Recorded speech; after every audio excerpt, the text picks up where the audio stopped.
Good morning and welcome. It's the 8th of September 2025 and you know what time it is. It is the time to rise and shine. Wake Up Nigeria is here to ensure that you have a wonderful start to the day and of course a wonderful start to the week. Now it's International Literacy Day, a global celebration of reading, writing, learning and the power of education to open doors and change lives. And so that's what we are celebrating and commemorating this Monday on Wake Up Nigeria, the 8th of September. Of course, we're going to be talking a little bit more about that. There is that saying that if you want to hide something from a black man, put it in a book. But we are here to ensure that that particular paradigm, that mindset, or that, that way of thinking is not what is obtainable at the moment. Okay? So that's it. That's the size of a lot of what will be on the show today. Get ready for it. My name is Mike Messicano. You can catch the show live. It's on GOTV channel 16, StarTimes 121 on the terrestrial bands with the ultra high frequency 49. You can also catch it live online. The website is tvcentertainment.tv / maybe with a hyphen sometimes, live stream. You can also do it via app, which is available, Google Play Store, Apple iOS. Then you can also catch us on YouTube at TVC Entertainment. Options. Okay? So, yeah, let's get into what we have in store for you this morning. We have a musical performance, and that is going to be a way to kickstart your Monday. Damiel Fa is a fast-rising recording and performing artist. It's the International Week, of course, qualifications. We'll be talking about that on The Beautiful Game. Well, that's literacy, yeah? We have the AIFA in the house, and it's World Literacy Day. We're going to be talking about the theme for the year and also what literacy means to us, how important we should take literal studies, reading, writing, and all of that. AIFA will be in the house this morning, and they will be talking about World Literacy Day.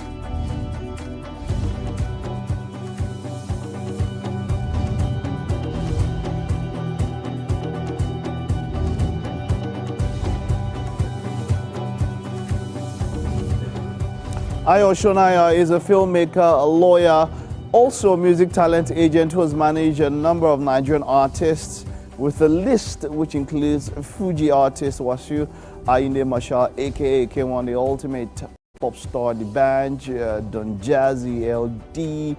He's a founder of an entertainment and media management company, the RMG, in the UK and Nigeria, and managing partner at the Lagos-based law firm Shonaya and Co. We will be having him a little bit later on the show.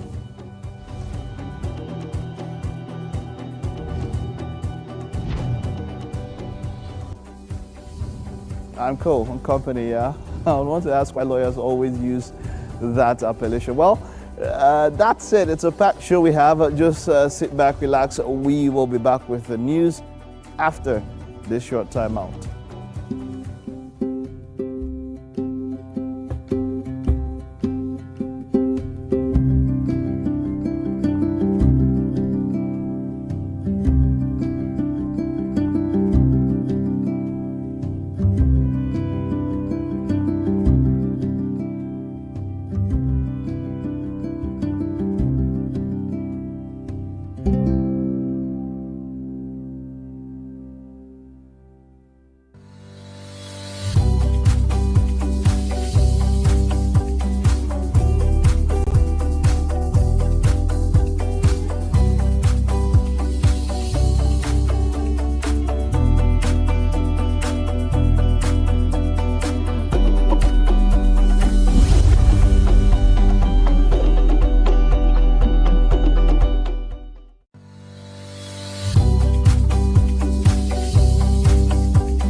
It's Monday, the 8th of September, the beginning of a new week, 2025. Good morning. My name is Mike Meskeno, and this is the news on Wake Up Nigeria.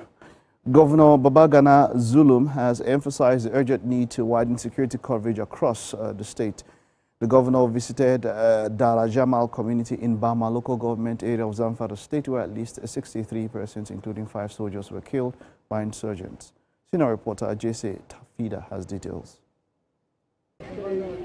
The once quiet settlement of Dara Jamal now bears the scars of a night of horror.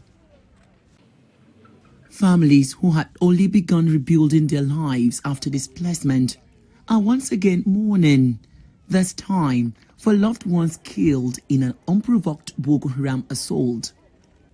Governor Babagana Zulum arrived visibly shaken as he walked through the grief-stricken community. Meeting with survivors and community leaders, he condemned the killings, calling it a deeply painful tragedy. It's very sad. This community was resettled some months ago, and they are going about their normal businesses, but unfortunately, they had a Boko Haram attack yesterday. So we are here purposely to commiserate with them and to build their resilience. The governor confirmed the death toll: 63 people, among them 5 soldiers and nearly 60 civilians. For him, the incident underscores the urgent need to widen security coverage. We have to take note that the numerical strength of the Nigerian army is not enough to contain the situation. Some months back, we had a meeting in Abuja with the National Security Advisor and other heads of security agencies on the need to establish what we call the forest guards. So far, so good. 2 sets of forest guards were trained in Maiduguri, and therefore, one of the solutions that we want to implement immediately is to see how we shall deploy the trained forest guards to most of the locations that are vulnerable, so that they will protect the forest and they will protect the communities also. The attack has sparked outrage beyond the community. Senator Kakashehu Lawan, representing Borno Central, described the massacre as a crime against humanity, pledging legislative support to Governor Zulum's fight to restore peace. But for families here, the pain is immediate. Another reminder of the fragility of life in communities emerging from years of insurgency. Jesse Tafida, TVC News, Dara Jamal. The Nigerian Union of Petroleum and Natural Gas Workers has insisted it will embark on an industrial action today over alleged anti-labor activities by Dangote Refinery. A statement signed by its president and general secretary expressed concern that the refinery's owner Aliko Dangote had insisted that new drivers for the imported trucks will not be allowed to join any union. Nupeng says it remains united and committed to defending the rights of its members. Now, the federal government has already appealed to Nupeng to reconsider their planned nationwide strike scheduled for today. Minister of Labour and Employment Mohammed Dingyadi also pleaded with the Nigerian Labour Congress to withdraw the red alert it issued to its affiliate unions to be on standby for a nationwide strike in solidarity with the petroleum workers. The minister says the petroleum sector constitutes the core of a country's economy, and a strike will not only lead to heavy revenue losses but also cause untold hardship and difficulties for Nigerians.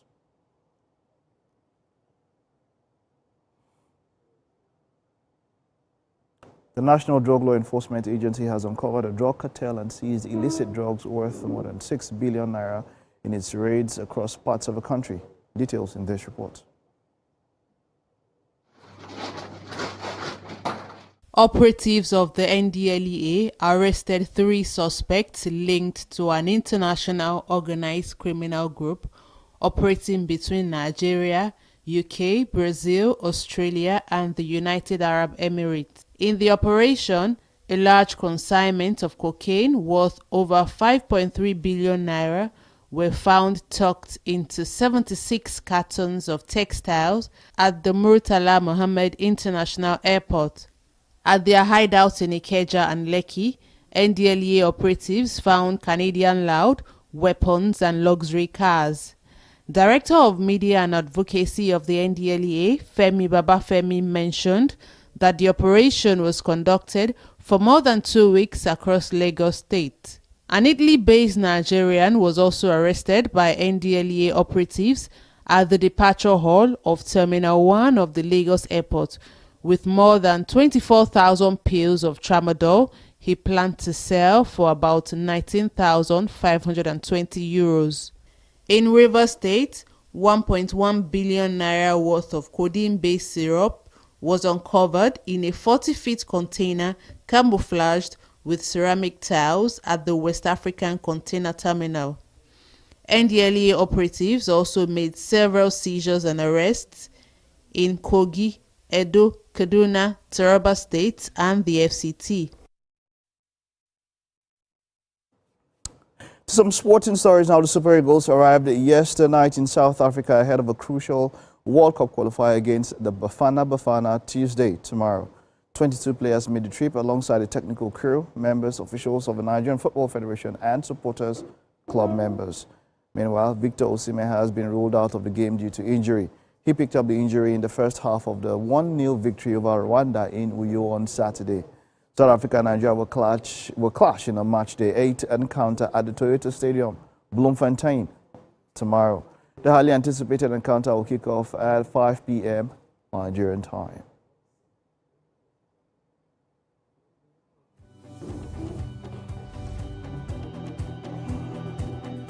That's the news for the hour.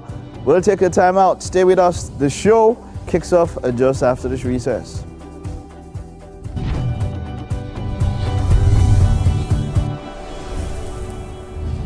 Good morning, Marina Station and all the passengers. Efficient, it's comfortable. This development will go a long way in reducing congestion and emission. The trains are a long-term solution to Lagos traffic challenges. This is where we take the final, decisions on policies, programs of government. I will have to ensure that, the narration of Lagos as a PLC is taken very, very seriously. This is a major pedestrian bridge linking Oyingo here to Apapa Road over there. With this overpass, we are providing what we call permanent solutions.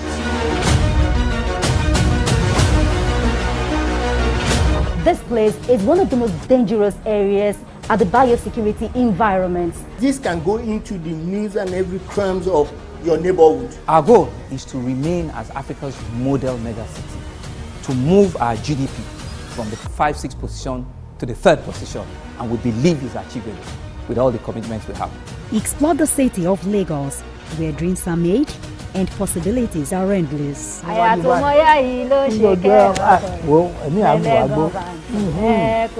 Amadedoja Salamadini. I live in Lagos, inside Lagos.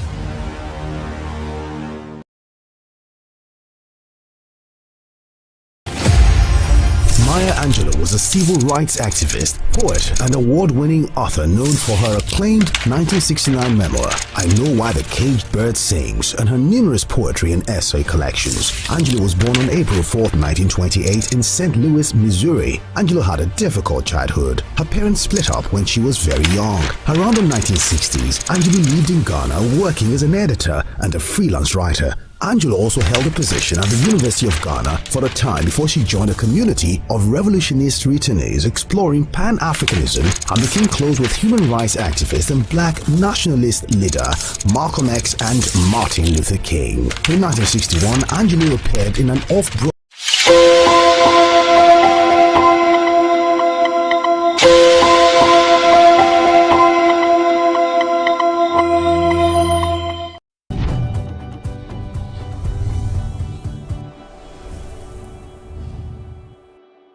Hello and good morning. Yes, Wake Up Nigeria is known for its musical performances. We every single morning do what we can to bring you the best music performances on the planet. And today we have another performer with us.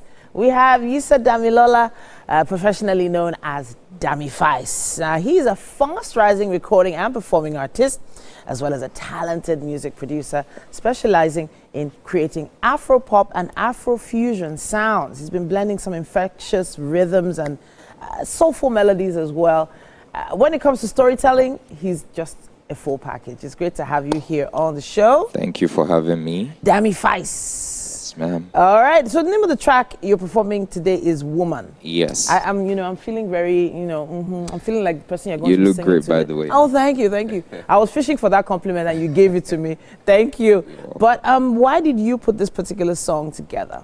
Okay, so this particular song, the thing is, I'm a very expressive person. So I like to talk about things the way I want them to look. Oh, okay. So I really wanted to talk about my type of woman. All right. Everything I want in my woman. You did this when you demonstrated with your hands. Is that It's because really? It's a full package. I want everything I want in a woman. That's what I said in the song. So packages could be physical. Yes. They could be spiritual. Yes. Could be emotional. Yeah. Yes. All right. Okay. I included the spiritual parts a bit in the song. Yeah. Okay, fantastic. So I can't wait to hear this particular song. Yeah. We have Dami Fice with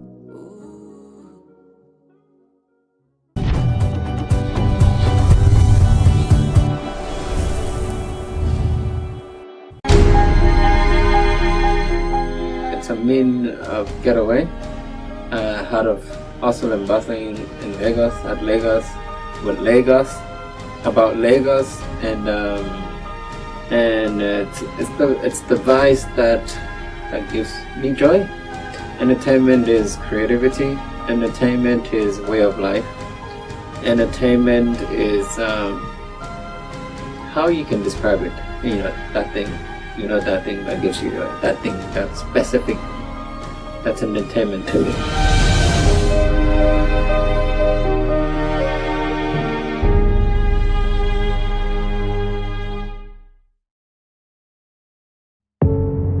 Doubt and fear doesn't occur at the canvas, it shows in the canvas.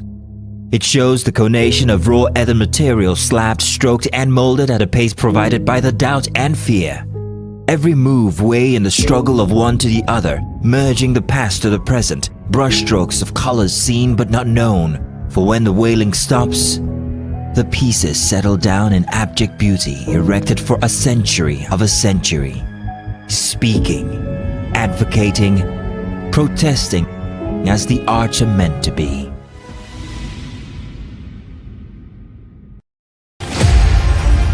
Martin Luther King Jr. was born in Atlanta, Georgia, January 15, 1929. The son of a Baptist minister, King received a doctorate degree in theology and in 1955 helped organize the first major protest of the African American civil rights movement, the successful Montgomery bus boycott. King participated in and led marches for the right to vote, desegregation, labor rights, and other civil rights. He advocated civil disobedience and nonviolent opposition against segregation in the South, influenced by Mahatma Gandhi. The peaceful protests he led throughout the American South were often met with violence. Nonetheless, Dr. King and his supporters were persistent and the movement gained momentum. Dr. King was a powerful orator. He appealed to Christian and American ideals and won growing support from the federal government and Northern White. In 1963, Bayard Rustin and A. Philip Randolph led the massive march on Washington for jobs and freedom. The event's grand finale was King's famous I Have a Dream speech. 250,000 people gathered outside the Lincoln Memorial to hear the stirring speech. In 1964, the civil rights movement achieved two of its greatest successes: the ratification of the 24th Amendment, which abolished the poll tax, and the Civil Rights Act of 1964, which prohibited racial discrimination in employment and education and outlawed racial segregation in public facilities. In the same year, King became the youngest person to win the Nobel Peace Prize. In the late 1960s, King openly criticized U.S. involvement in Vietnam and turned his efforts to winning economic rights for poor Americans. He was a leader of the American Civil Rights Movement and organized a number of peaceful protests as head of the Southern Christian Leadership Conference, including the March on Washington in 1963. He was assassinated in Memphis, Tennessee on April 4th, 1968.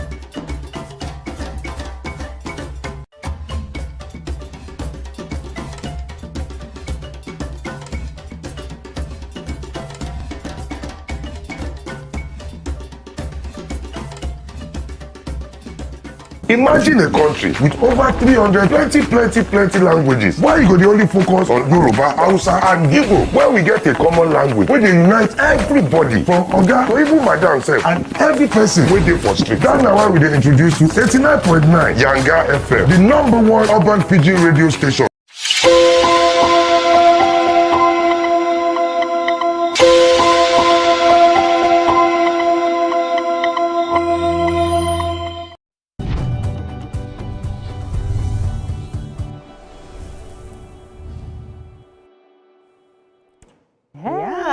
Good morning. Good morning indeed. It's time for What's Up and About. Up, yes, indeed. Now, what's up and about all over the world? You know, if you could get married in a particular place, where would it be? Where would it be? I know where you're driving at. Oh, gosh. In the world where people are getting a divorce, in that same world, people are getting married. And so it makes you wonder life and its twists and turns. One of the cases may be the... Waiting bring divorce inside this. You remember that viral video now? Waiting bring divorce. Yes, that's what I want to say now. You remember the viral video? The guy who was caught with his mistress. Are you talking about the HR? The HR lady. The one Yeah. I think Apparently I think it was Osis band. No, it was Coldplay. Was it Coldplay? No, it was Coldplay. It was Coldplay. Coldplay, right. and then they were captured on camera. Well, his wife has in the crowd. Yeah, it was. That was coming. So that was coming. I didn't think that would happen. But I actually already think it wasn't because of the picture, the video. I think they were probably well on their way there. Possibly. You know, so Possibly. I think that was just the final straw for the relationship, and they just followed through on what was already happening. But then again, there was a splendid wedding that happened over the past week, and we've been seeing pictures all over the internet, flooding the internet. We're talking about Timi Otedola and Mr. Easy, and she's now Temi Ajibade, right? Yes. So there was a speech from her dad during this event that was both endearing and, I don't know, some people probably have a few issues with some of the things he said. But I'm just going to mention, first of all, congratulations to the couple. Yes, congratulations. Honestly, you gave us, you're giving us all those couple goals vibes, and we're seeing a bright future for both of you. Now, his gift to them, once they unwrapped it, was his book. Like, I just felt it was very symbolic that he gave a book. You know, he sent his daughter to the best schools. You know, like, I'm giving you everything. Giving you everything now, else. Take this book. Take and knowledge. Prosper. Go forth and prosper. You know, that's how it felt to me. But other people had other opinions.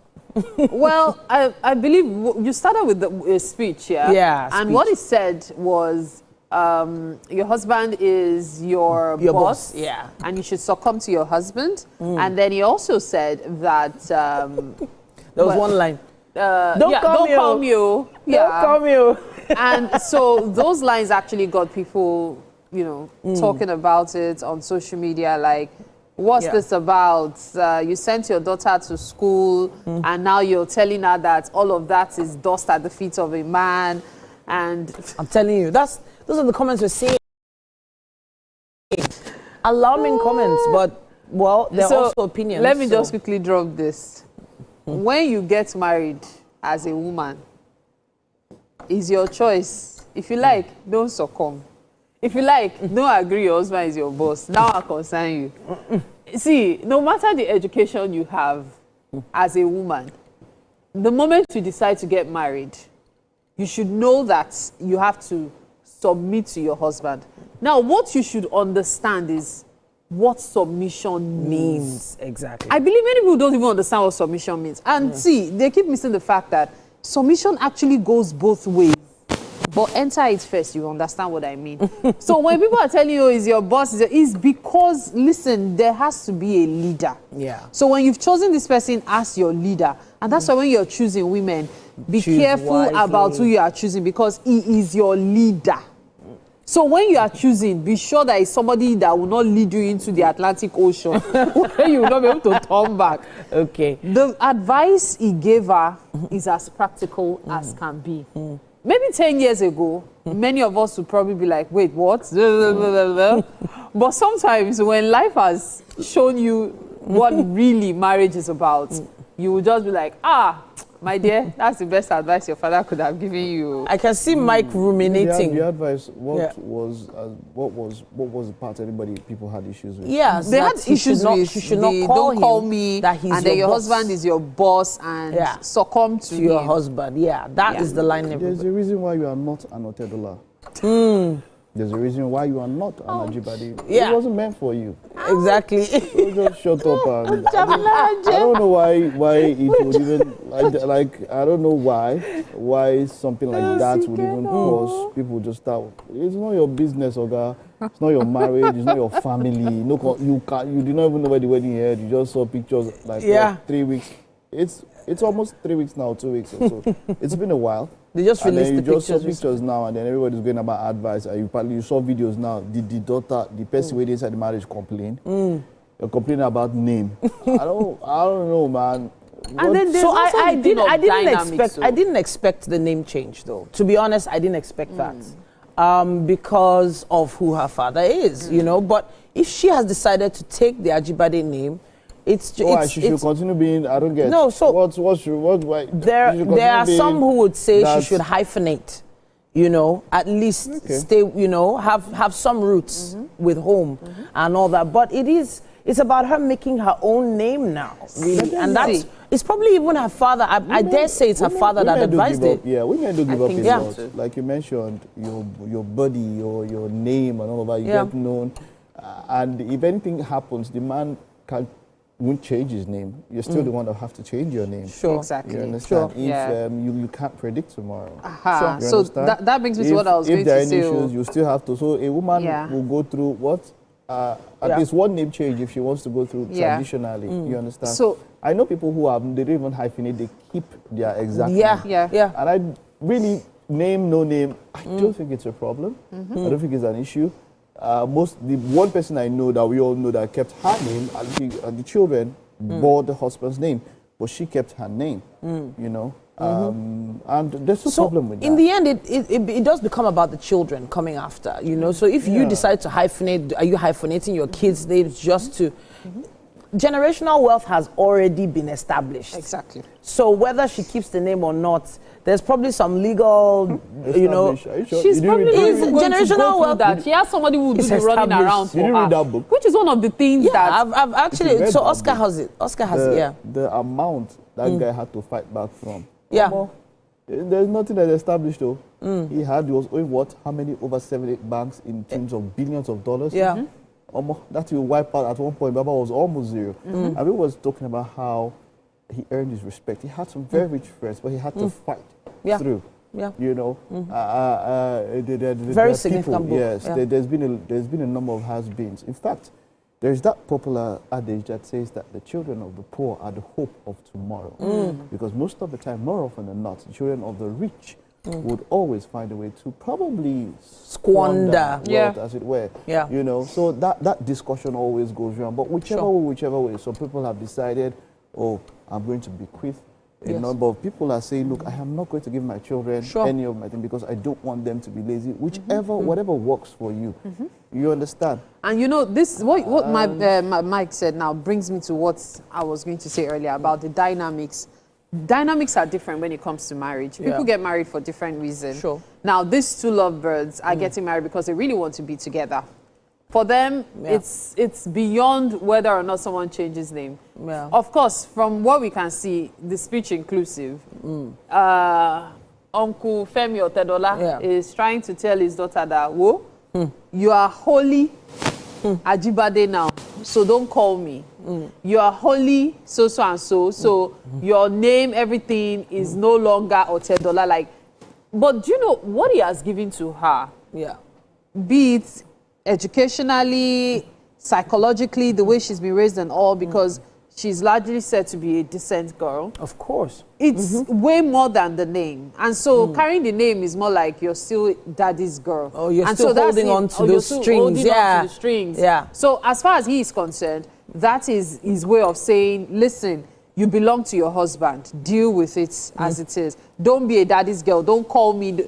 Don't have me fix into your marriage. Yeah. And that also comes into play. Yeah. With the whole dynamics thing I'm talking about. There are some people that have their reasons for the decisions they make. And it's not everybody that keeps their surname, that keep it because of certain funny reasons. As I mentioned, she probably wouldn't even have to run around to do the name change. No, she had a retinue of folks to help her with it. Yeah. And several other stuff like that. So, hey. I wanted to just mention Mr. Easy here because, first of all, his styling, stunning. His decorum, I'm going to say decorum now, the way he has portrayed himself and held his head high. He's respected in different industries. He has established himself in different countries. Dangote even mentioned in a speech that he didn't know that he had established business in 18 countries in Africa. And for someone, one of the richest black men in the world, to say he didn't know something and give you that, at least recognize you for that, that should be an inspiration for Mr. Easy. Dangote said he wasn't aware that Mr. Easy had established businesses in 18 countries. The same person that said he started from the ground zero and nobody helped started from calm down now. Oh, calm down now. But let's also not forget let me just establish. Let me just wrap up what I was saying. Establish. I just generally this thing just made me remember when you're talking about name. You get to it, please. I've already lost it. It's gone. Go. Keep going. Talking about book. What they said. Benny, when Uncle came out and said that he started from ground zero, a lot of my head was in previous interviews. You've said different things. You've spoken about the 500,000 that was borrowed at one particular point. You yourself said it. Yeah, he borrowed it. You said yourself on this. He borrowed it. That's what he said. So that is from ground zero, right? When you borrow something, when you borrow something, was it yours? It's different from my zero. No, no. My zero is different from Dangote's zero. No, no. See, don't be collecting aspire to perspire. Exactly. Aspire to perspire. Once you borrow something, was it yours? I need us to actually look at what Mike is saying. He had somebody that could borrow him. That's what Mike is saying. There are some people that are starting so much from the scratch. How many family loans? Where are they even going to get it? How many family loans have you given that you were paid back? So that's how many family loans have you taken that you paid back? But his loans, to the best of our knowledge, for what public knowledge, those initial loans have been paid even back. said I said that this girl and all that don't come. You immediately after this you said by the that they'll call first. Of course. The point is that there are appearances and there are things. Yes, things that are said in public and all of that. It's not exactly how the things will be down there. Yes. And my point to the best of our knowledge, the wedding was not actually very publicized. That was a very private, small gathering. It wasn't like a huge live coverage wedding. He wasn't saying it to the public. He was saying it directly to his daughter. But he was saying it to his close-knit set of friends. Of course, always come out. So that at that point we were saying we are here talking to. This is like us in a hall here few people, yeah. with but ourselves. We know it's going to be online. How were the videos? Were they leaked? They were not leaked. They were released. They were released. So my point, they were released. My point is, at every time, even with everything, look, there are no hard and fast rules. There are no absolutes. Exactly, that's the word I always use. There are no absolutes. And when people say things and all of that, it might not necessarily be. In fact, most of the time, more often than not, is what comes to mind. It's almost like the same thing, like maybe fitness journey. When people come about and talk about, there's some people that even get to a place and they don't know how they actually got there. They cannot. They cannot put someone through how the person actually went to that particular place. They cannot put someone through. And it's not wickedness. Yes, because they're just not able to teach. Do you understand? They just don't know how this one is put in. So, I mean, with all the fanfare and all that, that is cool. Pick what you want to pick, glean what you want to glean. But no more, not be everything B as in the talk. Exactly. And what works for A might not work for B. So please, I always say this when it comes to marriage. Know what works for you and stick to it. All this person said, that person said, they will not be in your marriage. There was not comparison. No, don't do it, Mike. Do not sully this conversation with that. No, you didn't. And I was like, listen, their relationship is unique. I didn't want you to sully this conversation. Can we just stop it already? Like, but that's the thing. Look, the unfortunate thing for celebrities, people will always stop. It will never stop. Let me tell you, you will be compared.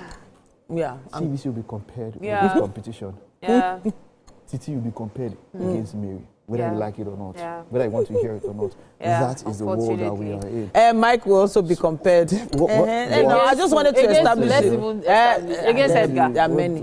Everybody. My point is that against Miles. As it were, whichever way you want to put things and all of that, those conversations will always come in, especially when you're a public figure, and then you make some things public, and it's basically why we're talking about. I would normally not be the one. In fact, it's while we were talking, I just went to say, okay, what they say, and I was wondering about the furrow of a name change and all of that. You know, it's public discourse. It's what people. I mean, keep yourselves busy. Get some things you want to talk about. There's not even that in line. You start picking all the celebrity marriages and all of that. Look, for me, they dated for what? They said they've been together for 8 years. Yes, a long time, very long time. Is it 8 years? And then what? The last 3? What is it? Engaged for 3 years exactly. They've been together for 8 years. They've been engaged for 3 years. They've gone everywhere. Now when the father is saying they don't come, you know how much of vetting he has done on that. Yes, guy. You know how much. You know how much of the amount of trust he now has. How much of trust? How much of nonsense the guy cannot try. If you try anything, you see anything. Not like you. And then people go. And the funny thing is how people slap go. You. Your dad will say, "Joma Binu." Wow. Exactly, and then we'll go how what he said meant that he was throwing her to the wolves or something and all of that. You don't know the dynamics. Exactly, that's my point. People say and do different things for the very reason. But we have to say once again, congratulations to Tammy and Mr. Easy. Beautiful, classy, world-class wedding there. Beautiful pictures. It was lovely to behold, and may God bless your home. Let's hear your thoughts on that. Use the hashtag WakeUpNigeria on TVC and let us know. We'll be taking a break, guys. We'll be back.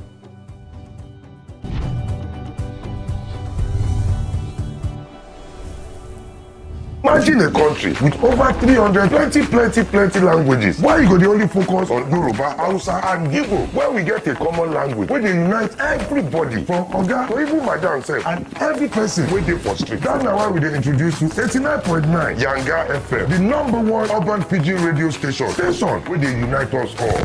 From the award-winning breakfast show Waiting Day with your brother, your friend Wale Po. Everywhere, Bobo. Gen Z, you dey joke for this time. This is not Cruise Express. And this go be the best 4 hours of our life. Country people, make una join us. Oh. Now we be What's Up Naija crew. Now we they give you what they sup for inside we country. Yes, so keep it locked.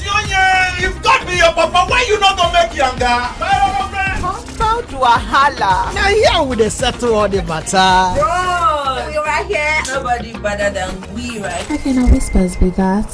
Make I just be the last sensible voice where you go here. Now we be 89.9 Yanga FM.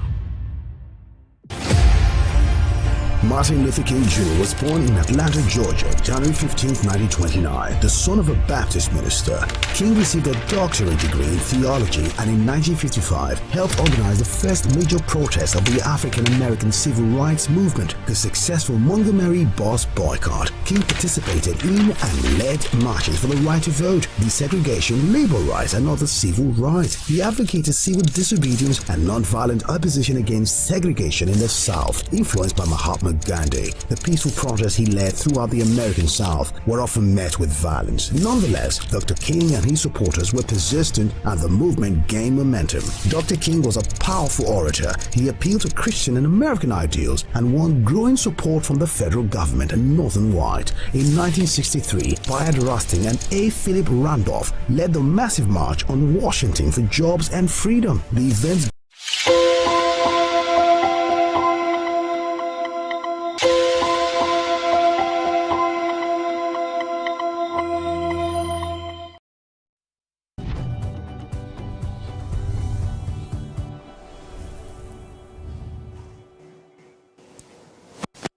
On SME this morning on Wake Up Nigeria, we have Olu Efunwoye.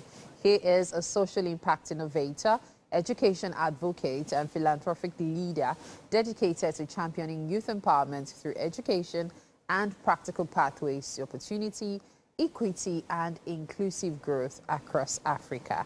It is a pleasure to have you in the studio with us this morning. Here. Pleasure to be here. When I hear innovator, I'm always curious about that word because I know when you talk about an innovator, you're talking about someone who is actually making impact and paving ways that were before and now really blocked. You're trying to create pathways for young people. Tell us more about that. So that's actually what we have done here at Dream Rite. Over the last 10 years, we've created opportunities for people to go to school. And we've created different programs, you know, from when we started in 2015, and right now we're centering on major program where we're providing them opportunity to go to school, scholarship funding for their college education. So that has never been done, and we just, you know, created that for young people to have that hope in the midst of everything that is going on, just to be able to get them back to school. So, you know, there are different types of scholarships. And when we hear scholarships, there are several criteria. And oftentimes, people believe that scholarships aren't quite clean and clear cut. Now, your scholarships go as far as even through university education. Correct. How do you fund this? So, of course, we're funded by, you know, well-meaning Nigerians, well-meaning people, friends, and, you know, networks supporting us. And we've done that over the years, and we'll continue to do that. And we're at a point that we are beginning to attract, you know, corporate entities that have seen the work that we have done over the last 10 years and are now believing in the work that we have done, that we have told them that we're going to do. So our scholarship is pretty clear-cut, and we have a 5-stage process for the intending scholars to go through, and it's been pretty smooth the last 5 years. So what are those stages? So we have the application stage, which is the stage 1. Review stage, we'll receive the application, review all of them. And then after that, we do a scholarship test. After that, we do a research, you know, we just give them a research scenario.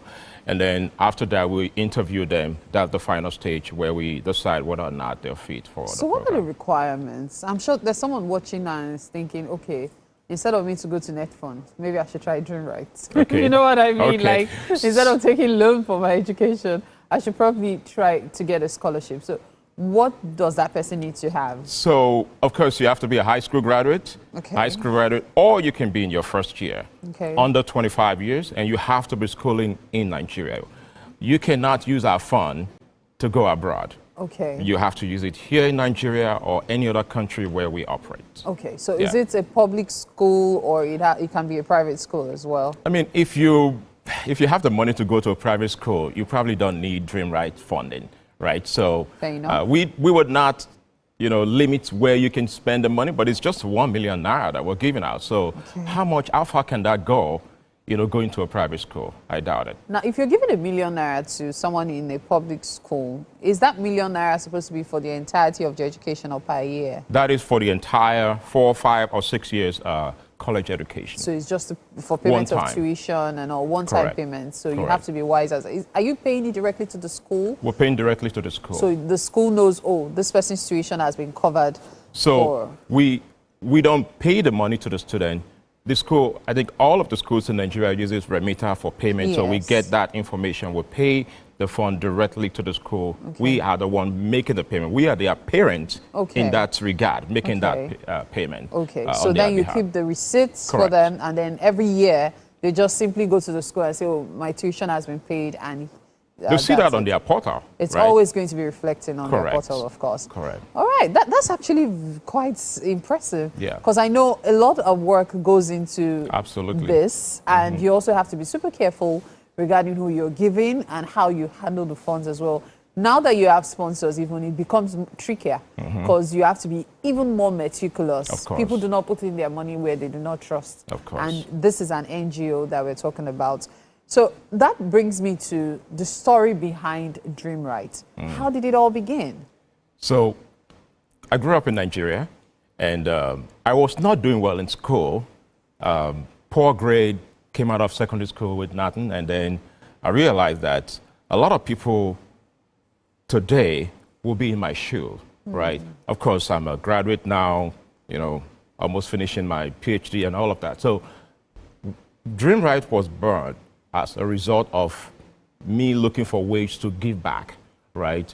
I received opportunity. I was, you know, exposed to opportunity. So why can't we also give other people coming behind the same opportunity, so that, you know, after school tutorial, you know, training or program, funding, mentoring, and all of those things. All of those Yeah, we do. Wow. Yeah, our Dream Rite. So every program that we have designed is as a result of there's a need out there. Okay. Somebody needs it. Somebody can actually benefit from it. And that's the reason behind So the tell story. me about the opportunities you received.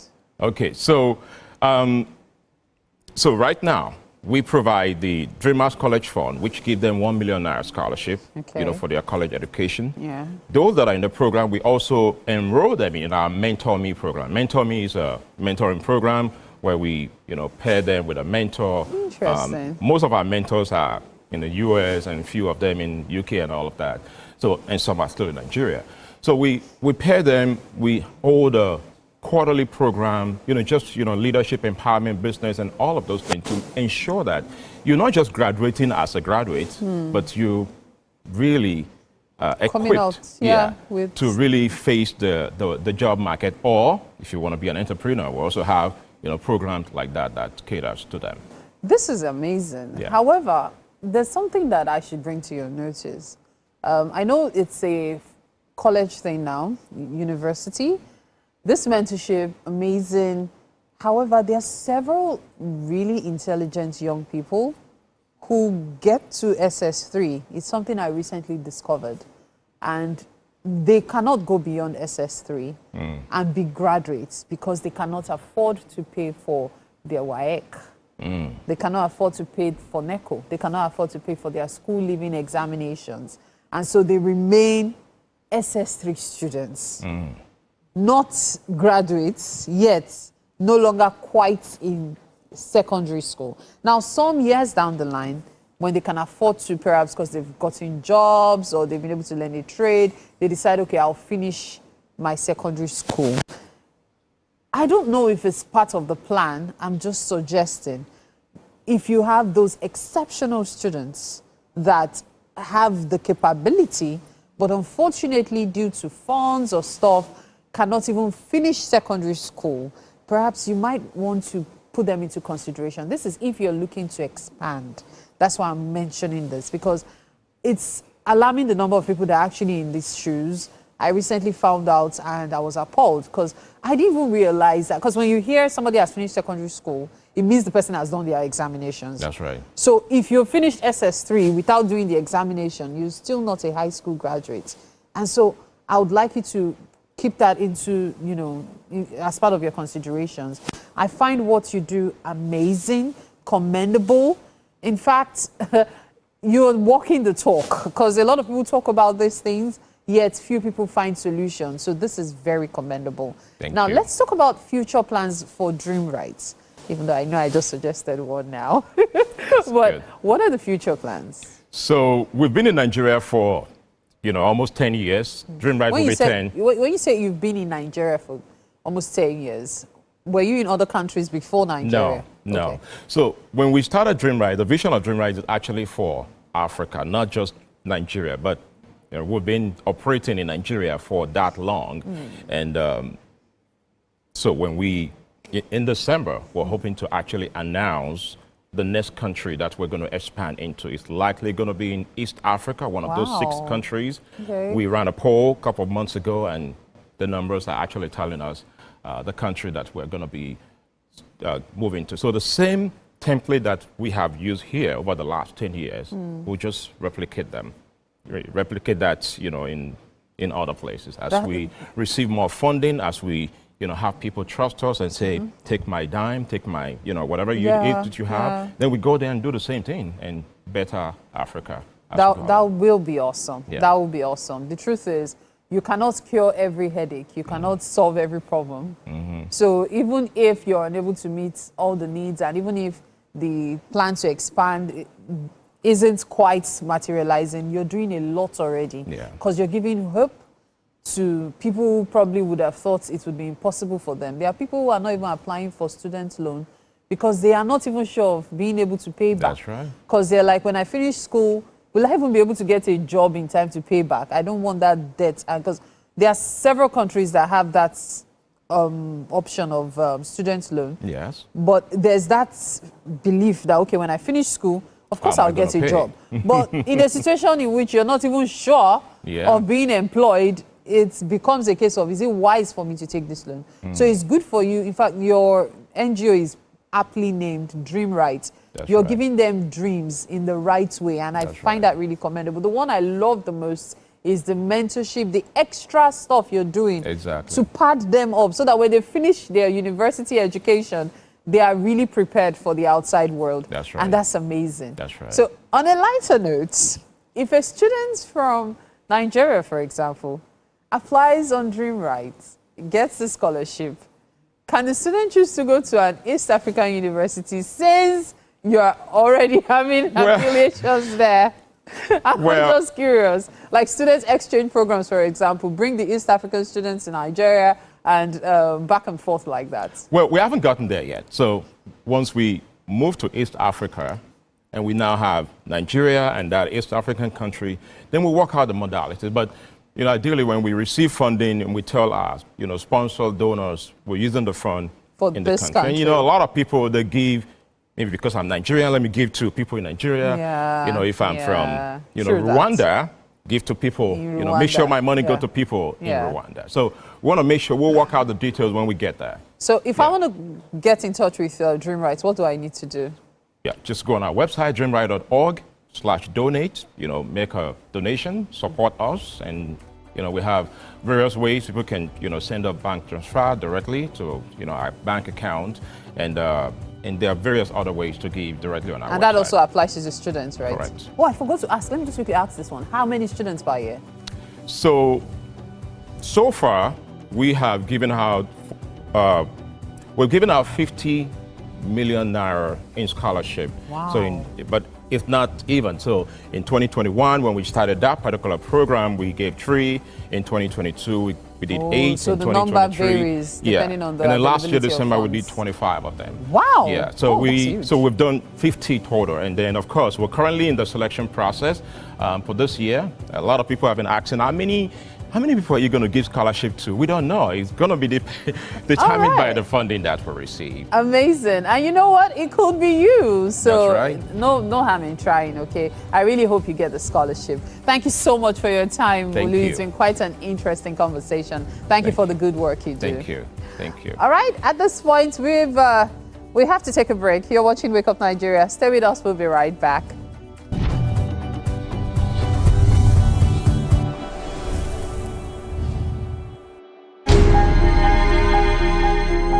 Entertainment for me, first of all, I say it's a vocation, it's work for me, it's a way of life that brings about merriment, relaxation, and it's happiness, it's everything good put together. Anything at all just to make you happy, give you joy, make you laugh, make you dance. Entertainment is a way of life for anyone.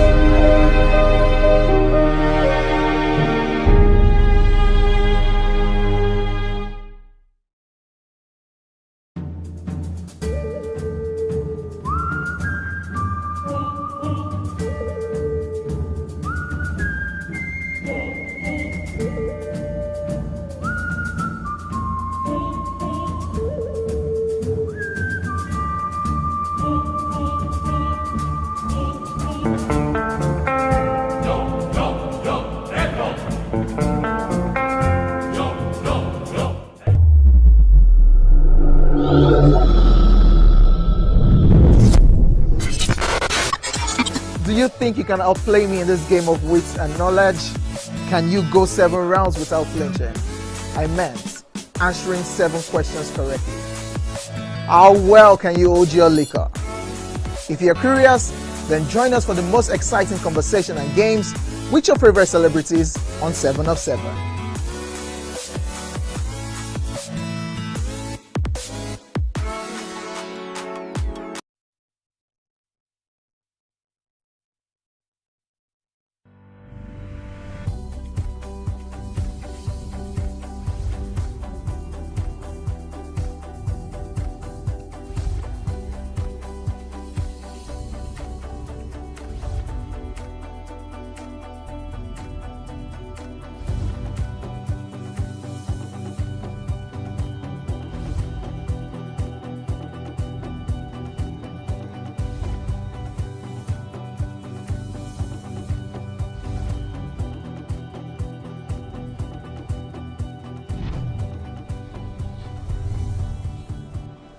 welcome to the second lap of Wake Up Nigeria. It's been 1 hour of quite educational discussions, and it's been entertaining in its own way. If you missed it, you've missed out on quite a lot.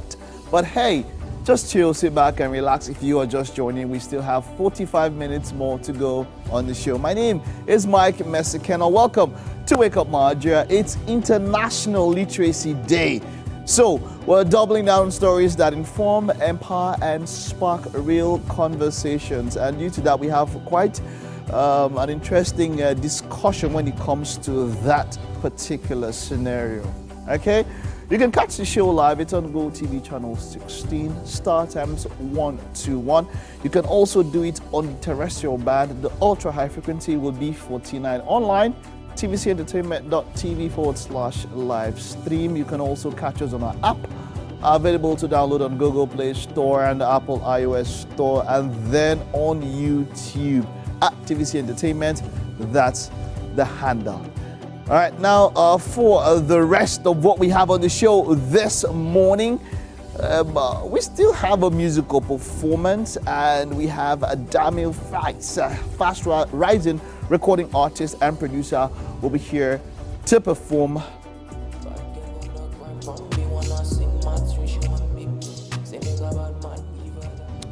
I know we've been talking about Nigeria qualifying for the FIFA 2026 World Cup. We'll talk about that and others.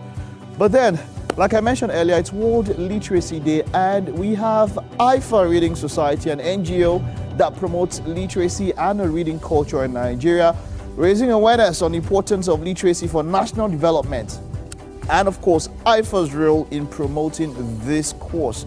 We'll be talking about reading, writing. It was once said that if you want to hide something from a black man, you put it in a book. Is that still the case? Well, it remains to be seen. That will be on our discussion. You don't want to miss that.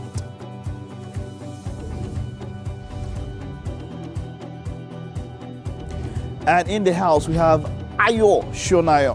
He's a filmmaker, a lawyer, also a music talent agent who managed many of Nigerian artists, or Nigeria's artists. The list, a very long one, includes K1, the ultimate pop star, the Banj, Don Jazzy, LD, the Don. He's the founder of entertainment and media management company, the RMG company in the UK and Nigeria, and managing partner at the Lagos-based law firm Shonaya and Co. Well, he's been there, done that. We're going to be talking to him a little bit later on the show.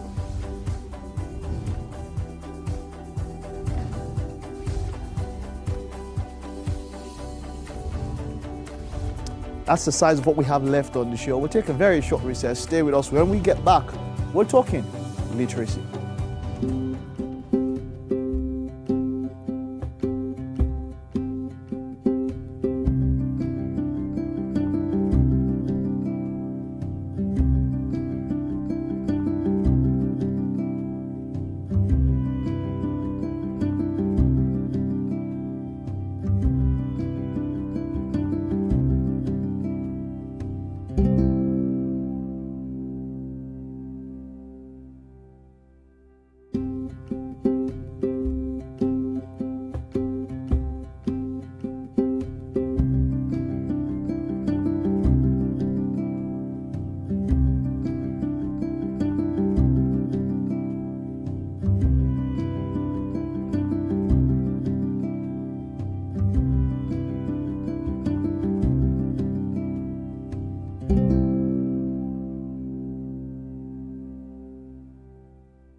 Now, literacy is a fundamental aspect of human life and dignity. And today, September 8th, is World Literacy Day. We have with us IFA Reading Society, an NGO that promotes literacy and reading culture in Nigeria, raising awareness on the importance of literacy for national development. And IFA's role in promoting this cause, this year's theme, is promoting literacy in the digital era, and it's giving us the chance to highlight both opportunities as well as challenges that technology presents. It's great to have you here. Thank we you. have Yetunde and of course Ijoma from IFA. And I can see "Read to Lead" on your t-shirts. Amazing. I already love the motto. Is it a motto, slogan, whatever we want to call it? Yes, it's a motto, it's a slogan. However, you can use it however it works for you. It's great to have you here. Thank you very much. So let's hear a little bit more about what IFA is all about.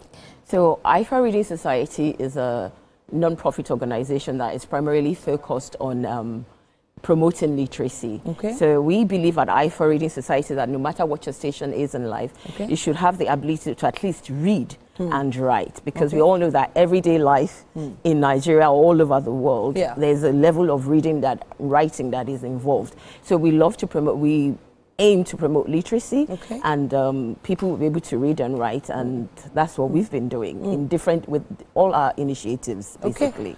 Now, speaking of initiatives, Ijoma, just help us understand a little bit more the sort of initiatives that your team has embarked on. Thank you, Titi. So IFA has quite a lot of initiatives aimed at promoting literacy, as Yetunde has mentioned. We have book clubs across all age, and we have for adults, we have for children as well, and those in university. Then we have book donations, because we believe that if we want you to read, we should give you the tools to read. So we have book donations for secondary school students, and then we also have what we do for those in sciences, that's STEM projects, as well as having an essay competition, because we believe that when you research, you're able to make it to read if you research. So that will also kind of put you in that line. So we have that as well, and we also have what we do for those in literature and poetry field. So we have all of these just to ensure that people have that goal to keep reading, and also see this as a very important tool. So now in 2025, obviously reading physical paperbacks or hard copy backs are, it's few and far between. But there are a few of us, like people like myself, who just love the feel of the paper. Same here. You know. However, the theme is in the digital world this year. So how have you been able to align, especially in a society like Nigeria, where a lot of us don't have access to these devices and even internet?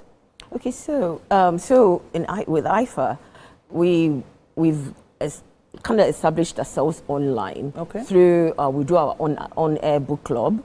We do make use of all our social media platform, Instagram, Facebook, Twitter, and even LinkedIn. We have presence there where we do book clubs, where we do our posts. We even have our small skits that we do to continue to promote what we do as an organization. And to go to the general, into the public, the schools that we work with, we always encourage the schools, most schools, we've donated laptops to schools. Okay, that was what I was waiting for. Because having access to these devices is important. Extremely important. And most schools that we work with, of course, as much as we work with schools that are already well funded, we work with most of the schools we work with are not that well funded. So we know that there's a gap there already. So we work with schools where we donate book laptops, and we also do libraries, e-libraries, like we're working on right now. That we're working on getting schools to sign on to this library free of charge, because when you put a cost on it, it kind of starts. Serves as a deterrent, it's expensive, but we're working with organizations that are supporting us to make this accessible. So now, a lot of people assume, I'm looking at Ijoma now, because there's always this assumption that reading is for learners, and learners are often put into an age bracket. And once you're done with the tertiary institution, a lot of people just think, what am I reading for anymore? How have you been able to convince people above the tertiary education stage to continue with the reading and the learning. Yes, thank you so much. So that's where a book club comes in for adults. So we have a book club for professionals. Okay. Because when you come to Lagos, if you're in Lagos, they will tell you, oh, I'm so busy, there's traffic, there's not, so I don't have time to read. Okay. So we try to make our book club very fun and relaxing. Okay. Saturday mornings, 10 a.m. to 12 p.m., 12 p.m. You come in, you relax, you unwind with other book lovers. Okay. And that has also helped people to say, oh, I love this atmosphere. I think I want to pick up my reading habit again. Beautiful. So with that environment, you're not coming to do any board meeting, you're coming to relax over books. Yeah. So over time, that has actually helped to revive people's reading culture. And just to also add to the fact that what you said about people think that once they're done with school, that's the end of reading. We were in like 3 days ago and we had some Voss Pop, and someone said, once I'm done with this school, I'm not reading anymore. But I tell the person, reading is a lifelong activity. You can't stop reading until you leave this earth. That's because you need to acquire knowledge that comes with reading every single day. So yeah, so that's how we'll be able to incorporate the adults to come to love reading. So a lot of people are looking for, okay, I've said this online a few times because I keep hearing this term. They're looking for someone to cut soap for them. You know, they're looking for someone to plug them in to those secrets of, you know, at least living a better life, having a better lifestyle, making more money. And it does feel like all this information is out there in books. Exactly. And people are not reading them. But you probably have some strategies, some methods to sort of encourage people to get more engaged in books.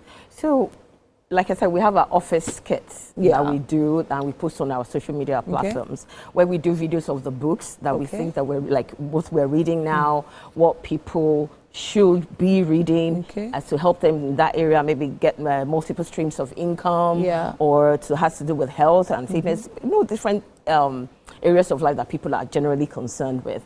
But another thing that we're working on right now is our own podcast, because we believe that this is a digital era. Everybody, even anybody in the market, everybody's plugged onto their phone, they're watching something. And with all the other contents that are out there, we want to put in positive content, something educative, so that when people listen to our podcast, they remember that, oh, I used to love books and all of that. So that's what we're at. Okay. Well, I'm a huge book lover. I had a book club myself on air for about 7 years on Inspiration FM. Amazing. I still have one as a podcast right now. And I have about 4 audiobooks in the market. I'm a book lover. I'm really looking forward to seeing what you're working on and probably even being part of it. We would love that. Absolutely love that. Thank you so much for coming to talk to us about this. Thank you very much. Hopefully this World Literacy Day, you have been inspired to pick up a book and read and then proceed to read some more. We're going to take a quick break and be back after this.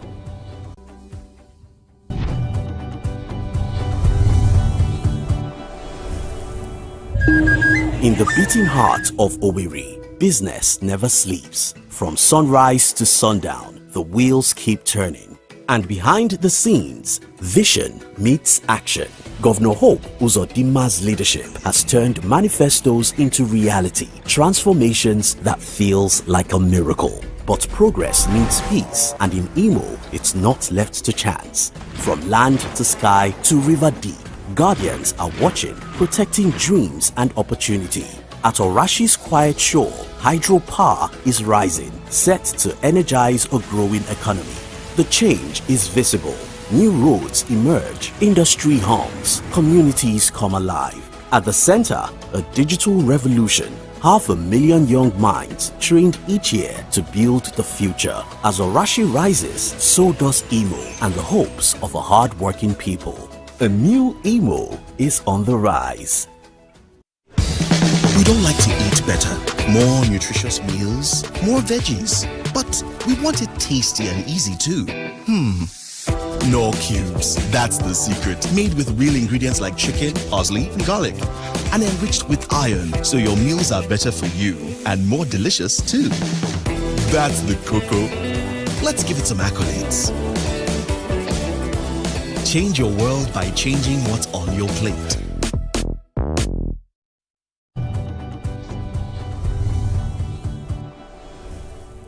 For the FIFA World Cup 2026, we bid you a very good evening from The city of Uyo in Nigeria. This is the God's Will Akpabio Stadium.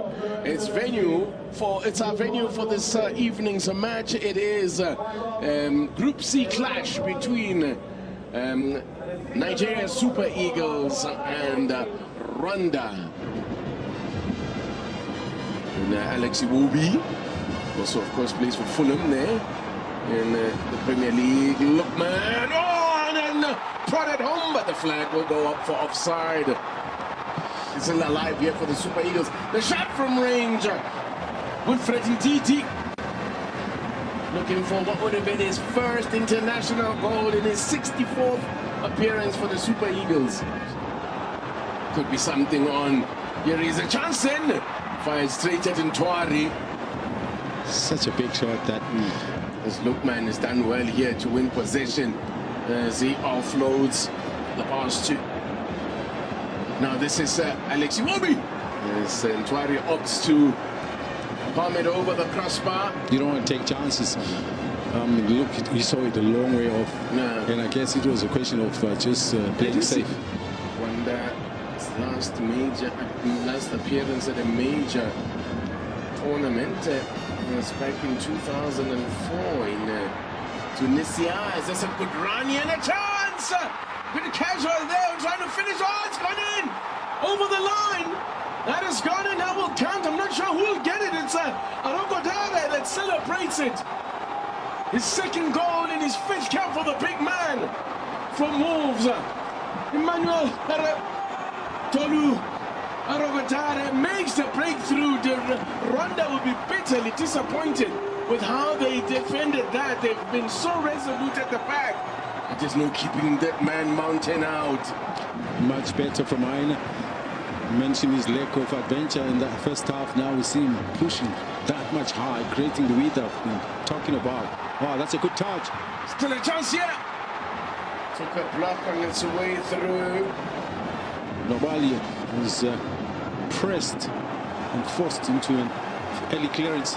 Now Nigeria can do something here. Could make this into a 3-on-3 scenario. Go for goal. Then a chance. Look, man, and a great save in Ntwari. Oh, what a chance that was to put the game to bed.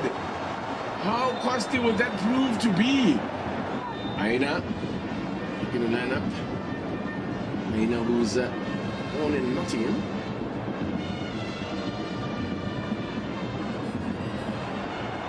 This could be a chance here, and another great save from Ntwari. As well as Ntwari has made some key saves even in that first half. Well, Arogodare has come back here to help out in defense. Look how high he stands, over tall he stands over the man he's marking. Glancing header, still not clear, but Nobali gathers it. Oh, what a chance! Nobali gathers it at the second attempt. That was a real chance for Rwanda. Bashiru making his first appearance of this current. He's a former under-23 international, but a former junior international. So she comes in. Ntwari got there and he's parried it behind for a corner. That will go down as yet another save from Fiake Ntwari. Now into the last 20 seconds or so. Just keep the ball. Then the points are in the bag. It was not a classic. It wasn't a thriller for the crowd that packed in to this God's Will Akpabio Stadium. But all that matters is they've got a massive 3 points to Nigeria. 3 points that takes them into third spot in the group. 3 points that keeps them very much. All right, welcome to the beautiful game, and that was the highlight of our last match. Nigeria up against Rwanda. It was a 1-0 win, quite a scrappy goal there scored by Tolu Arokodare. Even after Victor Osimhen was injured, and he will not be playing the match against South Africa tomorrow. What do you think? Would it be a big loss? Can the team get that win or get the results that is required against South Africa without Victor Osimhen? Well, that remains to be seen. It's all going down tomorrow. The Super Eagles have to beat South Africa to stand a chance to qualify for 2026 World Cup. That is, of course, an image of the Super Eagles arriving in South Africa yesterday night in preparation for the game tomorrow. The match is going to be in Bloemfontein. And, well, the South Africans are ready for us. They prepared by defeating Lesotho 3-0. And that, you see, there's a whole lot. We'll see a little bit of the highlights of South Africa against Lesotho. And there's that talk. See, look at something quite interesting here. And this is something that we should have brought before now. Now, football administrators are mentioning Zimbabwe, Lesotho. Both teams play their home matches in South Africa. So what does that mean? Now, every team is supposed to play 5 matches home, 5 matches away. That means that South Africa played about 7 matches in their home, or will play 7 matches, because Lesotho and Zimbabwe play their away matches in South Africa. And so there's that talk about, oh, we should have known since, so that these teams could have gone to neighboring countries, other neighboring countries, to play that match, because the advantage that is supposed to come to the home team would not come to Lesotho and Zimbabwe when they are playing their matches against South Africa. You know, there's been that talk. We'll continue about all of that, but let's take a look at how South Africa defeated Lesotho. It was a 3-0 win for them, because we're going to be playing them. Let's take a look at how they played, and then we can compare and contrast and see how the Eagles would fare up against South Africa. The road to North America continues. The road to the USA, Mexico, and Canada continues. As we bid you a very good evening, it is Lesotho at home to South Africa. So look at this move first for Bafana. Could be something on arriving late at the back post. What a finish! What a finish! Exquisite! Mohamed, a man on form, a man in the mood. He's scoring goals there in the desert, in Saudi. Now he's doing it in the colors of his country. Gets his first. That's Mohamed for his national team. And what a finish that was. Calmly placed and nestled in the back of the net there. Kota opened up the body, gave it the side foot. No chance for Morani. Right, welcome back. That was South Africa defeating Lesotho. Now, the talk has been that for Nigeria to qualify, we have to hope that points are deducted from South Africa and given to Lesotho. Of course, those points will not be given to us. That is because on the 21st of March, 2025, Lesotho against South Africa fielded an ineligible player who had 2 previous yellow card cautions and shouldn't have been in that game. South Africa have admitted their error. But so far, CAF and FIFA have been silent. The only way the Super Eagles would have a chance is if that deduction is made.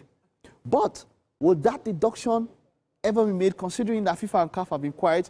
Well, I don't think so. And this is why I don't think so. Let's head over to the FIFA Disciplinary Code 2023, which, of course, oversees the game when it comes to disciplinary issues, right? I have the code here now. This code was, put together in 2023. And let's look at it here. This is what FIFA says when it comes to fielding an ineligible player and issues for or grounds for protest. Now, it says, this is Article 18, 18 into 19, and says, if a player fielded in a match and or competition is declared ineligible, the FIFA judicial bodies, taking into consideration the integrity of the competition concerned, may impose any appropriate disciplinary measures. Now, if a player fielded in a match is declared ineligible following a protest, the team to which the player belongs will be sanctioned by forfeiting the match and paying a minimum fine of 6,000 Swiss francs. The player may also be sanctioned. The disciplinary committee may act ex officio. Now, this is, let me get somewhere now that would probably interest you now. That's quite very important. And it says here that, look at it here. It may impose, will be sanctioned following a protest. There has to be a protest, number one. Now, Nigeria was not the team that played against South Africa, but Nigeria protested, right? Now, let's go here and see how all this pans out, okay? Now, let's look at issue Article 17, talks about protest. And this is what it says. Okay, let me get it here. Okay, yeah. All right, now, this is quite interesting. Yeah, it's 18. And this is what it says. Associations and their clubs are entitled to lodge protests, okay? Protests must reach the disciplinary committee in writing via the FIFA legal portal, indicating relevant grounds within. This is where it's getting interesting, yeah? Within 24 hours of the end of the match. Within 24 hours of the end of the match. Now, the 24-hour time limit cannot be extended. Now, for the sake of the smooth running of the competition, the corresponding competition regulations may shorten the protest deadline accordingly. The protest fee is 1,000 Swiss francs. It must be paid when the protest is lodged and is reimbursed only if the protest is admitted in full. 1,000 Swiss francs is about 1.9 million naira, 1.911, yeah, 1.9 million naira. That's it. So, now, this is what we're talking about now. 24 hours and cannot be extended. That match was played in March. Pardon my pun there. But since then, up until now, 6 months, that is well past the 24 hours time limit. No protest was lodged in 24 hours, either by Lesotho or Nigeria, and so no 3 points. It's not going to happen. It's not going to happen based on the rules, except something else happens, which I think is very unlikely. We never say never, but because we have gone past that 24-hour time limit, Lesotho, the team that was actually affected, did not report that. And that's it. By FIFA rules, protest. And so that's probably why we've not heard anything from FIFA and CAF, and we probably never will. So it'll be up to the Super Eagles to do all of that and expect that results somehow go in their way, but it's going to be quite unlikely that, we will qualify for the 2026 World Cup. So yeah, there you have it. No 3 points going to Lesotho and giving us a greater chance. Because if 3 points had gone to them and we beat South Africa, I would have been on equal points with South Africa. Right? Okay, well, we'll give you more updates on the match. And after, that will be tomorrow, we'll talk more about qualification for World Cup 2026. It's been a beautiful game. We'll take a time and now stay with us when we get back. Ayo Shonaya will be in the house. Imagine a country with over 320 languages. Why you go the only focus on Yoruba, Hausa, and Igbo? Where we get a common language, where they unite everybody from Oga to even Madam self, and every person waiting for street. That's now why we dey introduce you 89.9 Yanga FM, the #1 urban pidgin radio station where they unite us all. From the award-winning breakfast show, Waiting Day, with your brother, your friend, Wale Po. Everywhere. So, Baba. Kenzie, it a job for this time. This is not Cruise Express. And this go be the best 4 hours of our life. Country people, make una join us. Oh. Now we be What's Up Naija crew. Now we they give you what they sup for inside we country. Yes, so keep it loud. You've got me your papa. Why you not gonna make younger?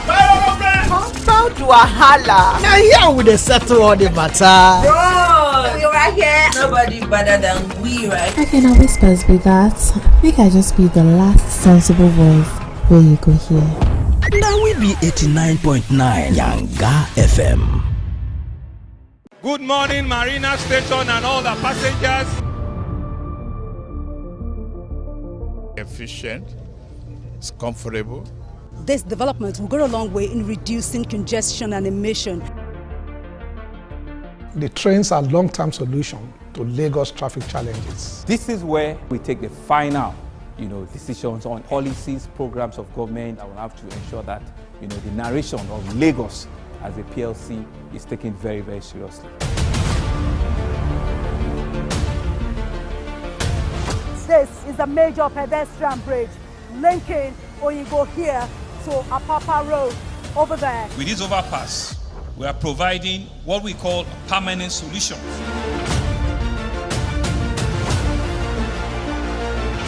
This place is one of the most dangerous areas at the biosecurity environment. This can go into the news and every crumbs of your neighborhood. Our goal is to remain as Africa's model megacity, to move our GDP from the 5-6 position to the 3rd position, and we believe it's achievable with all the commitments we have. Explore the city of Lagos, where dreams are made, and possibilities are endless. I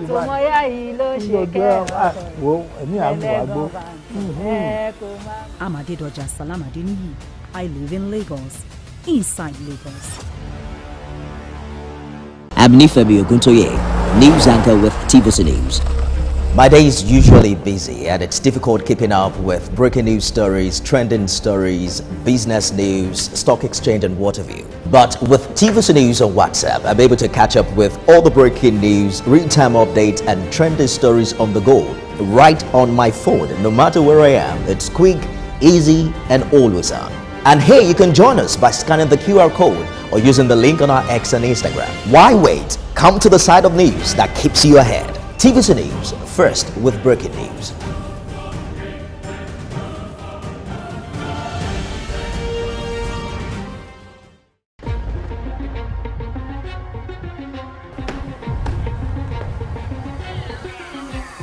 This is...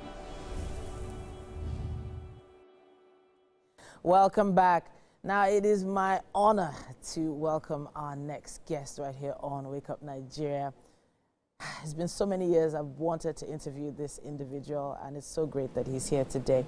We have with us Mr. Ayo Shonaya, filmmaker and lawyer, also a music talent agent who managed so many of Nigeria's greats. The list, well, it's a long list. We're talking Wasiu Ayinde Marshal, that's K1 The Ultimate, D'banj, music producer Don Jazzy, rapper LD The Don, and so many others. He's the founder of entertainment and media management company, the RMG company in the UK and Nigeria, and managing partner of the Lagos-based law firm Shonaya & Co. It's great to have you in the building. Titi, nice to see you too. Oh, wow. Okay, now first of all, are you sure you're not a vampire, first of all? You're not looking a day older than when I saw you like about 10 years ago? When I wake up in the morning and get out of bed, I know how old I am. Okay. But I know what you mean. And of course, what you're wearing today is amazing. Oh, yeah. I'm styled by my daughters. Okay. You know, they said, you know, anytime you do TV interview, let's pick out your clothes for you. So nice. I'm a little bit hip-hop-ish. Speaking of hip-hop, yes. There's this amazing documentary you put together. Now, it's Afrobeats... The backstory. That's the name of the documentary. Okay. But it's about the evolution of Afrobeats as a genre. Yes. Yes, that's what it is. Now it's about almost 2 hours. Or is it? It's no. It's it's a series. Oh, a series. So, yes. Yeah. So it's like 12 episodes, 40 minutes long. This took a long time to put together, obviously. Well, I filmed it for over 25 years. Goodness me. But the editing and the production for the documentary itself was about 3 years. 3 years to put this together. There must have been a reason why you felt this was such an important project. First of all, documentation. Okay. Like a lot of people don't document things, and I, being a documentary filmmaker, because that's my first vocation, I just thought I would be filming everything I do. Okay. So when I got into music, I just continued filming, not knowing that I would incidentally end up filming what we call Afrobeats today, and that's what prompted the documentary. Amazing. Now, there are a lot of things that we can't go into because going back on that story now, it'll just take too much time. Yeah. But what are some of the responses or remarks you've had from people that have watched the documentary? Well, I mean, majority of it is good. I mean, definitely because of the documentation. Sure. There were a little bit of, little voices here and there about whether it's not as accurate or maybe I missed out a couple of people. Sure. But then again, I always tell people, I'm not making Afrobeats the roll call. Sure. You know, I'm making Afrobeats the backstory. Sure. So I have to pick certain times, certain artists, certain people who are not even artists that made this genre what it is. But generally, it's been good. And it's been on, it was on Netflix for till last month. Yeah, for about 3 years till last month. So we're moving the content to another platform right now. That's what we're doing now. So I was going to actually ask about this because there has been a shift. You know, cinema is now online. And even with the streaming platforms, you know, the Primes, Netflixes and company, they are also being sort of shifted to the side for YouTube. What is your thoughts on this? Because YouTube wasn't always known for the best cinema. It was known for good content. It was actually just made, I think it was just for personal content. Exactly. That's why it's YouTube, your own TV, your own tube. Exactly. But it has become so big now to Yeah. the point where, of course, they've upgraded their quality in terms of like the streaming quality. You can do HD, you can do 4K, you can do 6K. So now it's like YouTube seems to be the future. And speaking of YouTube, I launched my own YouTube channel, R70 Television. R70 Television. That's the name of my company, R70. Yeah. Beautiful. So basically what we're doing now is going back to documentation, all the stuff that I've done, my TV shows, my films, my, you know, and just general content behind the scenes, a lot of stuff that I've recorded over like 30 years. Yeah. I'm putting it on. So that's what we're doing right now. And I feel like that's an amazing archive to share. Most definitely. But the thing is, you're sharing it. When you put it on a platform like YouTube, the mindset also almost becomes like you're giving it away for free. Well, I mean, it's not for free. I'll tell you how I set it up. I wanted to put archives on for research purposes. So if anybody is doing research on television, black television in the UK, because obviously we started in the UK, or on Afrobeats, you can go and watch, you know, Past footages, clips, and then you see the dates, you see the time, you see the people that were there. So video evidence is so that's the first thing. And then also, it's for the future where we're going to be producing new programs and then putting it on. Now, of course, there's monetization, but you have to get to a certain level before you can monetize. So it's kind of like half research, half monetization, and we'll see how it goes. I'm just trying to, you know, get into the game now. Into the YouTube game. Into the YouTube game. YouTube game, because you've been in the game for a while. Yes. Speaking of for a while, there's some amazing things you've worked on, and I've even been part of a few of those projects as well. Absolutely. There's some footage of me you have. Which one is it? I do. I have the video you did with Free Winds. Okay. You were also the video girl in Shanks. Julie. Maybe you were the Julie. Well, yeah, in the video. Yeah.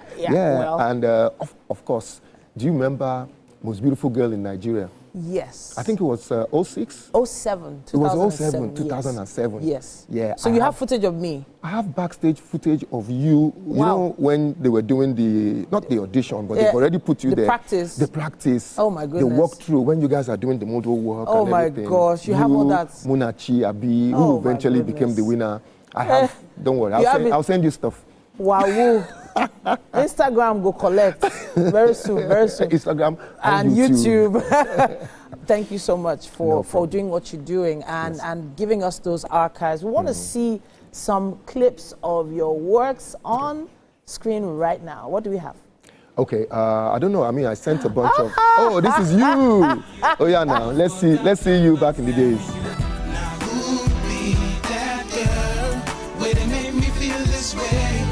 Tell me where she did, cause me now she way I can follow. Who be that boy? Where they make me feel this way? They couldn't tell me that he did, cause now he did make me follow. I know the song says, who be that girl? Oh, this is the girl. Oh my goodness. You got me. I actually. Oh gosh. So that's the clearest version I've seen of that. A lot of. I've seen clips on YouTube, but it's a bit pixelated. Yeah, what I did was all my footages. I have over 600 hours of different stuff. So all the music videos. Yeah. When I'm digitizing it now, I pass it through some kind of like cleaning agent where it gives you a bit more shine. Amazing. You can see even the music is stereo, you know, and everything. So basically, everything you see on R70 television. Yeah. It will feel as if it was like last year we shot it because it's so clean. And you have all this footage. I have. So everything. you are the Getty images of Nigerian Afrobeat. I'm the Shonaya image. Yeah, Shonaya images. I should open something like that because I have a lot of footages of everybody. Shonaya visuals. Yes. Yes. I'm one of the partners. I'm one of the oh yeah, now you've given it the name. No, but I think it's amazing what you're doing, bringing all this footage back, digitizing it. I know that they've done that in Hollywood for many years. They've brought back a lot of their old content and remastered them. A good thing you just mentioned now. Yeah. There was a time when I was living in America in the late 80s and early 90s. What they were doing is all those black and white films, they were doing the colorization of it just to make it look better and everything, and even before AI. Yeah. So basically, that's what I'm doing. I'm just making it sound better now. So you know, you can't be playing. Although some tapes, like some old VHS one, you still see the lines. Yeah. But you know, we try and make it as clean as possible. Yes, yes. I would. There's a lot of things I would love for the younger generation to see. Yes. Because there is a lot of belief that there are some things we've not done in Nollywood and in television in Nigeria, and there are a lot of things that were shown on channels that are not so relevant today, or even they're probably not even functioning anymore. But you see, that's the thing. A lot of archives, people, it's how it aged. Sure. That will determine if it's worthwhile or valuable now. Okay. There's a lot of stuff. I started documenting since 1992. Okay. And a lot of stuff that I have, of course, it might not be radio ready or TV ready now. You know, you try and clean it up as much. But just keep recording. For anybody watching out there, just keep recording, keep recording. You never know what might be, what we're doing now in 20 years' time. Amazing. You know, even for our kids to watch. To watch. Yeah. And yes, I'm so excited to see what comes up on R70. R70 television, R70 yes. Yeah. Just television. go like, share, and subscribe. Of course. I'm getting the language going now. So, yes. Like, share, subscribe, hit the notification bell. Hit the notification yes, so button. Sorry, I forget that one. Yes. But I think it's actually very important work that you're doing. And I think, yes, we're making light of it now. We're smiling and laughing about it now. But there might be a time when this information is so relevant to where we're going. Most definitely. Most definitely. And I remember the passing of the producer and director, Kayode Peters. There was a lot of Rest footage. in peace, KP. Yes. Yes. We were looking for footage for The Twilight Zone, which was the show he shot in Unilag. He did many shows, and he's been doing it since that time, yes. And there wasn't, it wasn't readily available at the time they needed it for all the He's another guy that keeps archives. He does. I've known Kayode for quite a long time now. And a lot of his productions, it definitely does have archives. So it's very, very good to document and keep archives, yes. Thank you so much. Thank you. Ayo Shonaya, everybody. Thank you so much for coming to talk to us today. We will be looking out for your work. Now, but we are going to have a performance sign us off today in a little bit. And we've been honestly having such an amazing time here. We would love to hear your thoughts on how the show's gone so far. Use our hashtag #WakeUpNigeria on TVC and let us know. All right then, we have Dami standing by, right? Fantastic.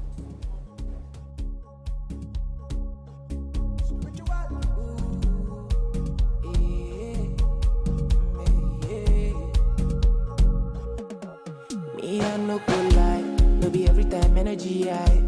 Many day routine for me, even those who don't know my story. Kilo I come by, it's my time, I'm gon' shine. I pay my dues, so to get motivated online.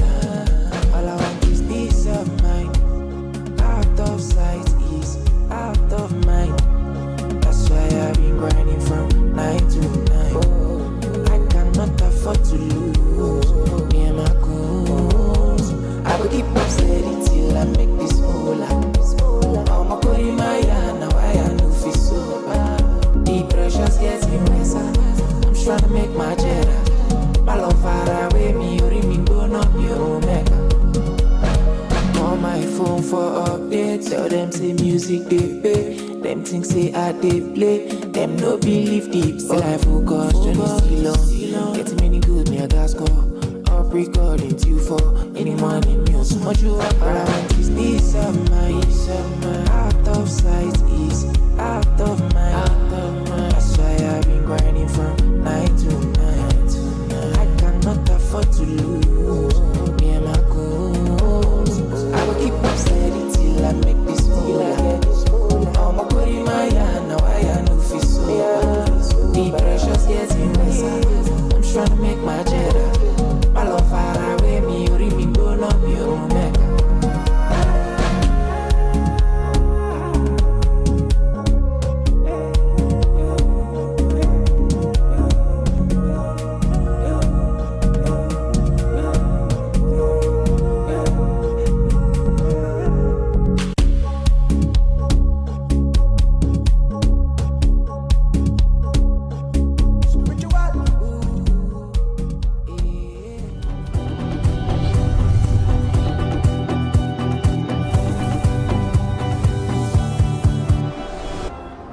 Progress no dey happen just like that.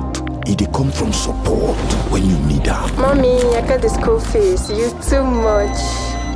Na money point o. Money point, thank you. Customer, na transfer abi? Confirm. Bro, na transfer. Na money point oga. Oh, na confirm. Progress na peace of mind when you know say payment go land as sure banker.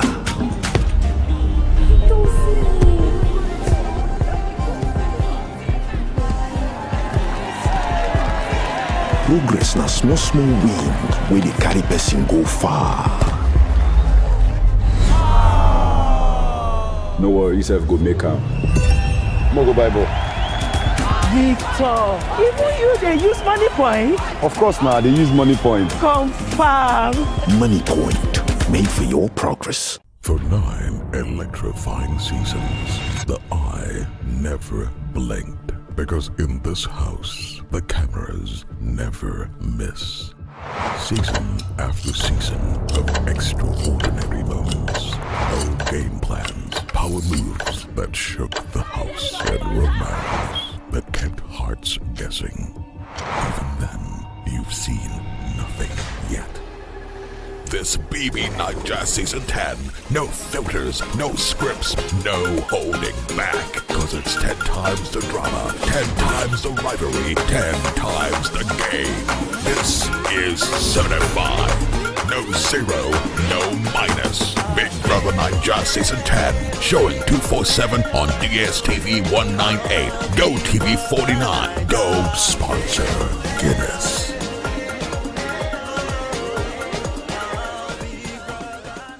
Imagine a country with over 300 plenty languages. Why you go the only focus on Yoruba, Hausa and Igbo? Where we get a common language where they unite everybody from Oga to even Madam self and every person wey dey for street. That's why we dey introduce you 89.9 Yanga FM, the #1 urban pidgin radio station wey dey unite us all. From